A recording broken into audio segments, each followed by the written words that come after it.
एक बार माता लक्ष्मी क्षीर सागर में भगवान विष्णु के पैर दबा रही थी, तो पैर दबाते हुए माता लक्ष्मी ने भगवान विष्णु से कहा, हे प्रभु, आज मेरे मन में 3 प्रश्न उठ रहे हैं।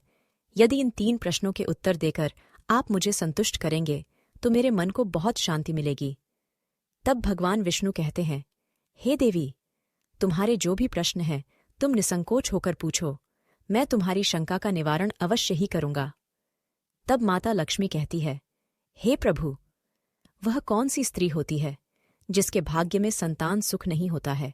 दूसरा प्रश्न है कि कौन सी स्त्री समय से पहले विधवा होती है?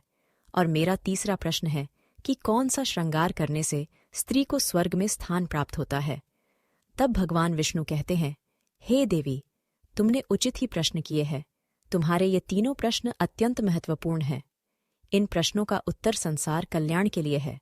जो भी मनुष्य इन्हें ध्यान से सुनता है उसे पृथ्वीलोक पर संपूर्ण सुख प्राप्त होते हैं और मृत्यु के बाद उसे मरे लोक की प्राप्ति होती है। भगवान विष्णु देवी लक्ष्मी से कहते हैं, हे देवी, आज मैं तुम्हें एक अत्यंत पवित्र कथा सुनाता हूँ। इस कथा के माध्यम से तुम्हारे सभी प्रश्नों का उत्तर तुम्हें प्राप्त होगा। लेकिन तुम्हें इस कथा को ध्यान से पूरा सुनना होगा।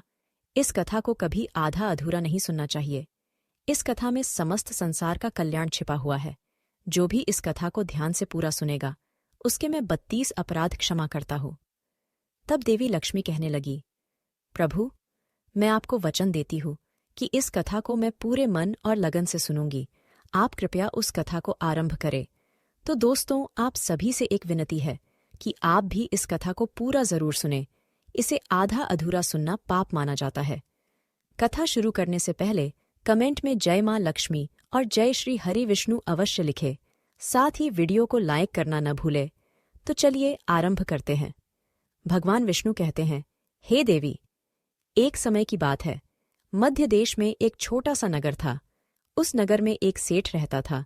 उस सेठ के 2 पुत्र थे और सेठ के दोनों बेटों का विवाह भी हो चुका था। सेठ के घर में किसी चीज की कोई कमी नहीं थी, किंतु सेठ की पत्नी का स्वभाव अत्यंत दुष्ट था। सेठ की पत्नी और सेठ के बड़े बेटे की पत्नी दोनों का ही स्वभाव दुष्ट था। सेठ की पत्नी अपनी बड़ी बहू का तो बहुत लाड प्यार करती थी, किंतु छोटे बेटे की पत्नी के साथ बुरा व्यवहार करती थी।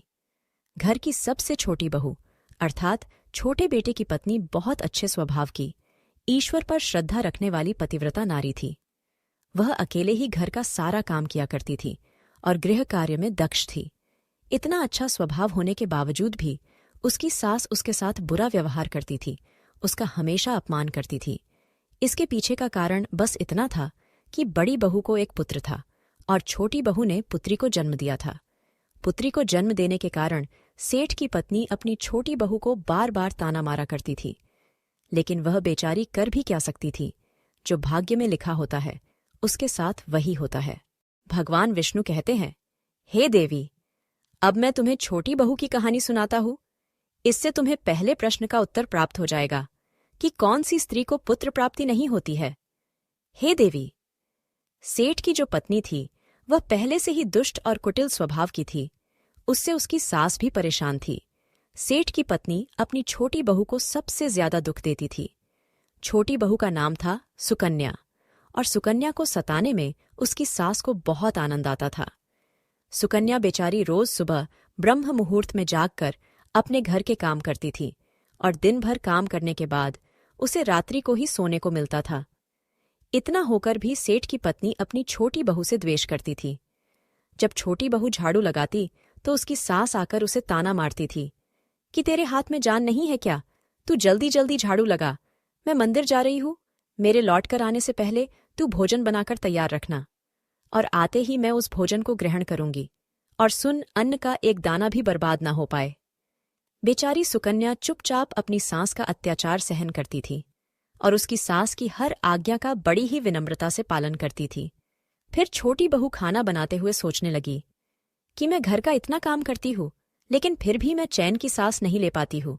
मेरी सासू माँ किसी न किसी बात को लेकर मुझे ही ताना मारती रहती है। पता नहीं कब उनकी ताना देने की आदत जाएगी। सुकन्या इतना सोच ही रही थी कि तभी घर के दरवाजे पर खटखटाने की आवाज सुनाई दी। छोटी बहू ने सोचा, अभी तो भोजन तैयार भी नहीं हुआ है। लगता है मेरी सासू माँ आज जल्दी लौट आ गई, अब वह फिर से ताना मारेगी। तब सुकन्या ने दरवाजा खोला तो उसने देखा कि द्वार पर एक सन्यासी खड़ा हुआ है। वह सन्यासी सुकन्या से कहने लगा, बेटा सदा सुहागिन रहो, तुम इस सन्यासी के लिए कुछ भोजन का दान करो। हे पुत्री, मुझे बड़ी भूख लगी है। तब सुकन्या ने सोचा, अगर मैं इस सन्यासी को भोजन करा दूं और इतने में मेरी सास आ गई तो मेरी खैर नहीं। कुछ देर तक विचार करने के बाद सुकन्या ने सोचा, यदि मैं सासू माँ के ताने के डर से इस सन्यासी को भोजन नहीं कराऊंगी तो मुझे महापाप लगेगा, मेरा सारा पुण्य नष्ट हो जाएगा। इतना सोचकर सुकन्या ने उस सन्यासी को घर के अंदर बुला लिया। अतिथि धर्म का पालन करते हुए सुकन्या उस सन्यासी को भोजन कराने लगी। उतने में ही उसकी सास घर पर आ पहुंची और उस सन्यासी को घर के अंदर भोजन करते हुए देखकर उसे बहुत गुस्सा आ गया। वह चिल्लाते हुए सुकन्या से कहने लगी, यहाँ पर क्या किसी प्रकार का भंडारा या दावत नहीं चल रही है, जो तो राह चलते भिखमंगों को घर में बिठाकर खिला रही हो। सुकन्या ने अपनी सास से बड़ी विनती की, लेकिन सुकन्या की सास ने बहू की एक नहीं सुनी और उसकी सास ने उस सन्यासी को घर से बाहर निकाल दिया और उसके भोजन को उठाकर कचरे में फेंक दिया। उसके बाद वह सास सुकन्या पर गुस्सा करने लगी, अरे दुष्ट औरत, मैंने तुझे कहा था कि अन्न का एक दाना भी बर्बाद नहीं होना चाहिए, लेकिन तूने क्या किया, उस भिखमंगे को इतना सारा भोजन दे दिया। सुकन्या डरते डरते बोली, सासू माँ, मैंने सन्यासी को अपने हिस्से का भोजन दिया है, इसमें आखिर इतना गुस्सा होने की क्या बात है। द्वार पर आए अतिथियों को कभी खाली हाथ नहीं भेजते हैं, ऐसा शास्त्र कहते हैं। फिर सुकन्या की सास ने उसे बहुत डांटा। दोनों के बीच कई देर तक बहस हुई और सुकन्या की दुष्ट सास ने गुस्से में आकर सुकन्या को धक्के मारकर घर से बाहर निकाल दिया और घर का दरवाजा बंद कर दिया। सुकन्या देर तक घर के मुख्य द्वार के सामने खड़ी रही और बाहर से अपनी सास को आवाज देने लगी। सुकन्या की सास ने एक नहीं सुनी और उसे घर के अंदर आने नहीं दिया। फिर सुकन्या दुखी और उदास होकर अपने मायके के लिए निकल गई। मायके जाने के रास्ते में बहुत बड़ा जंगल पड़ता था। सुकन्या भूखी प्यासी रहकर उस जंगल के रास्ते पर से चलने लगी। तभी उसी समय अचानक जोर जोर से बादल गरजने लगे और मूसलाधार बरसात होने लगी। बारिश से बचने के लिए सुकन्या एक वृक्ष के नीचे जाकर खड़ी हो गई। वहां पर सुकन्या ने देखा कि पेड़ के नीचे में कोटर बना हुआ है। फिर वह बिना देरी किए जल्दी से उस कोटर में घुस गई। कोटर में जाने के बाद सुकन्या ने देखा कि अंदर कोई साधु महात्मा बैठे हैं। वह सन्यासी कोई और नहीं बल्कि भगवान विष्णु ही साधु का रूप धारण करके बैठे हुए थे। जब उस साधु ने उस सुकन्या को देखा तो बोले, हे पुत्री, तुम इस घने जंगल में अकेली क्या कर रही हो? रोना बंद करो, मैं तुम्हारे बारे में सब कुछ जानता हूं। तुम्हारे ससुराल वाले अत्यंत दुष्ट स्वभाव के हैं और वे तुम्हें बहुत दुख देते हैं। इसका कारण केवल बस इतना है कि तुम्हें पुत्र की प्राप्ति नहीं हुई है। पुत्री को जन्म देने के कारण तुम्हें तुम्हारी सास के ताने सुनने पड़ते हैं। हे पुत्री, तुम चिंता मत करो, मैं तुम्हें एक पर्ची देता हूं। इस पर जो भी उपाय लिखा हुआ है, तुम उस उपाय को पूरे मन के साथ करो, फिर तुम्हें एक गुणवान पुत्र की प्राप्ति होगी। फिर सुकन्या ने वह पर्ची ली और वह साधु वहां से अचानक से गायब हो गए। यह चमत्कार देखकर सुकन्या बहुत प्रसन्न हुई और जब बारिश रुकी तो सुकन्या का पति उसे ढूंढते हुए उस स्थान पर पहुंच गया। सुकन्या ने अपने पति को सारी हकीकत बता दी और फिर दोनों ने ही घर वापस न जाकर उसी जंगल में रहने का निर्णय लिया। वहीं पर रहते हुए एक दिन सुकन्या के मन में पुत्र प्राप्ति का ख्याल आया और वह मन ही मन सोचने लगी कि यदि मेरा भी कोई पुत्र होता तो आज ससुराल में मुझे बहुत ज्यादा इज्जत मिलती। तभी सुकन्या को उस साधु के द्वारा दी गई पर्ची की याद आ गई और फिर जब उसने वह पर्ची खोलकर पढ़ा तो उसने देखा कि जो स्त्री पुत्र प्राप्ति की कामना रखती है उसे रात्रि में अपने पति की बाईं तरफ सोना चाहिए। ऐसा करने से कुछ समय बाद में बाईं करवट लेटने से नाक का दाहिना स्वर और दाहिनी करवट लेने से नाक का बायां स्वर चालू हो जाता है।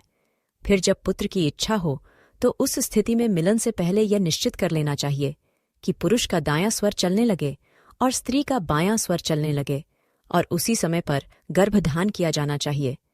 ऐसा करने से निश्चित ही पुत्र की प्राप्ति होती है। इसके विपरीत नाक के स्वर चलने से पुत्री की प्राप्ति होती है। उस पर्ची में आगे लिखा हुआ था कि मासिक धर्म शुरू होने के बाद पहले 4 दिनों में पुरुष के साथ मिलन करने से पुरुष को रगड़ता प्राप्त हो जाता है, और 5वीं रात्रि में मिलन करने से पुत्री की प्राप्ति होती है, तथा 6ठी रात्रि में मिलन करने से पुत्र रत्न की प्राप्ति होती है। 7वीं रात्रि में मिलन करने से वंध्या पुत्री होती है। 8वीं रात्रि में मिलन करने से बलशाली पुत्र की प्राप्ति होती है। 9वीं रात्रि में मिलन करने से सुंदर कन्या की प्राप्ति होती है, तथा 10वीं रात्रि में मिलन करने से विद्वान और अति श्रेष्ठ पुत्र की प्राप्ति होती है। 11वीं रात्रि में मिलन करने से सुंदर आचरण वाली कन्या प्राप्त होती है। 12वीं रात्रि में मिलन करने से गुणवान पुत्र होता है। 13वीं रात्रि में मिलन करने से लक्ष्मी स्वरूपा पुत्री होती है। 14वीं रात्रि में मिलन करने से गुणवान, बुद्धिमान तथा बलवान पुत्र होता है। फिर सुकन्या ने मासिक धर्म के बाद 14वीं रात्रि में अपने पति के साथ मिलन किया और उसके बाद गर्भ धारण किया। फिर दूसरे दिन सुकन्या का पति जंगल में लकड़ी काटने के लिए चला गया और सुकन्या घर पर पड़ी रही। फिर अचानक से तेज तूफान आया और सुकन्या की झोपड़ी उड़ गई। फिर सुकन्या दौड़ती हुई उसी पेड़ के कोटर में जाकर रुक गई जहां पर उसे वह साधु मिला था। सुकन्या वहां अपने पति की राह देख रही थी कि अचानक वहां पर 2 राक्षसी आ गई। वह राक्षसी अत्यंत मायावी थी। फिर उन्होंने उस कोटर के साथ पेड़ को उड़ाकर एक ऐसे स्थान पर चली गई जहां पर बहुत सारा सोना था। जब सुकन्या ने यह दृश्य देखा तो वह चौंक गई। सुकन्या पेड़ के कोटर में ही छिपी रही। जब वह राक्षसी भोजन की तलाश में गई तो सुकन्या ने उस स्थान पर से बहुत सारा सोना उठा लिया और उसे कोटर में भर लिया। जब वह राक्षसी लौट आई तो फिर से पेड़ पर बैठकर वे उस पेड़ को उड़ाकर उसी जंगल में आ गई। राक्षसियों के जाने के बाद सुकन्या वह सारा सोना लेकर अपने पति के पास चली गई और उसे वह सारा सोना दे दिया। फिर पति और सुकन्या दोनों अपने ससुराल को लौट गए। वहां जाकर उसने अपनी सास को वह सोना दे दिया और सारी हकीकत बता दी, जिसे सुनकर उसकी सास को बहुत गुस्सा आया और बोलने लगी, अरे मूर्ख औरत, तू बस इतना ही सोना लेकर आ गई। इतने सोने से क्या होगा? मैं होती तो बहुत सारा सोना लेकर आ जाती। फिर उसकी सास भी उस जंगल के कोटर में जाकर छिप गई और राक्षसियों की राह देखने लगी। तभी वह 2 राक्षसी वहां पर आई और फिर उन्होंने उस कोटर को उड़ाकर एक बर्फीले पहाड़ पर ले गई। ये देख सास बहुत क्रोधित हो गई और बोलने लगी, ये कहाँ लेकर आई है? यहां तो बस बर्फ और मिट्टी है। तभी उन राक्षसियों ने उसकी आवाज सुनी और देखा तो एक बूढ़ी औरत पेड़ के कोटर में छिपकर बैठी है। फिर उन्होंने उस सास को बाहर निकाला और उस बर्फीले पहाड़ पर फेंक दिया। जमीन पर गिरते ही उसकी मौत हो गई। इधर सुकन्या बड़े आनंद के साथ रह रही थी, लेकिन सुकन्या की सास कभी नहीं लौटी। तो सुकन्या ने जाकर उस कोटर में देखा तो वहां पर उसकी सास नहीं थी। उसे समझ में आ गया कि लालच के कारण उसके सास की मृत्यु हो गई। भगवान विष्णु कहते हैं, हे लक्ष्मी, जिस स्त्री को पुत्र प्राप्ति की कामना है उसे मैंने सुकन्या को दी हुई पर्ची में बताए गए उपाय जरूर करने चाहिए। तुम्हारा दूसरा प्रश्न यह था कि किस कारण से स्त्री जल्दी विधवा होती है। तो जो स्त्री अत्यधिक लालच करती है वह स्त्री जल्दी विधवा होती है, और जो स्त्री चरित्र का गहना पहनती है उसे मृत्यु के पश्चात स्वर्ग की प्राप्ति होती है। एक स्त्री को अपने चरित्र का त्याग कभी नहीं करना चाहिए। तो दोस्तों, इस प्रकार से भगवान विष्णु ने माता लक्ष्मी को यह कथा सुनाई थी। उम्मीद है आपको यह कथा पसंद आई होगी। वीडियो को लाइक जरूर करें और कमेंट में जय मां लक्ष्मी, जय श्री कृष्ण जरूर लिखें।